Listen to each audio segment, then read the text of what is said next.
শীতের সকালে দুধের সাথে খেজুরের গুড় অথবা খেজুরের রসে ভেজানো রসে টুপটুপ করা চিতই পিঠা খেতে কেমন মজা লাগে। আমার তো অনেক বেশি মজা লাগে।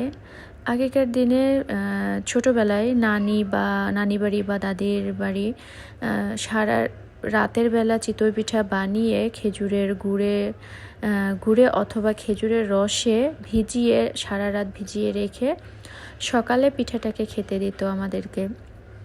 আর ওই পিঠার মধ্যে রসে একদম ভরা থাকতো, যেটা খেতে মুখে দিলেই একদম সফট হয়ে মুখের ভিতরে মিলিয়ে যেত। এত মজা লাগতো ওই পিঠাটা খেতে।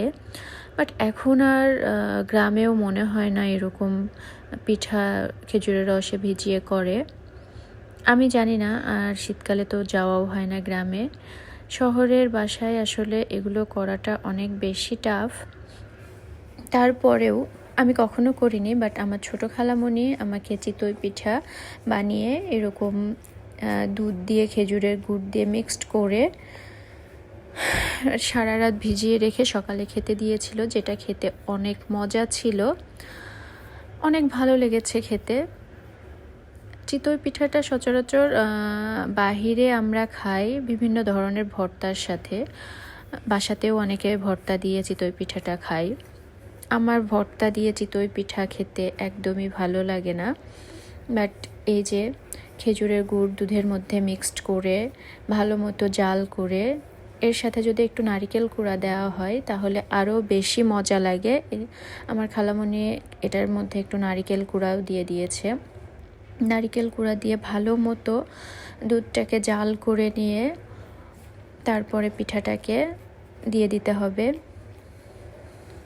আর পিঠাটা যদি সারা রাত ধরে ভেজানো থাকে এই দুধের মধ্যে তাহলে অন্যরকম একটা মজা লাগে।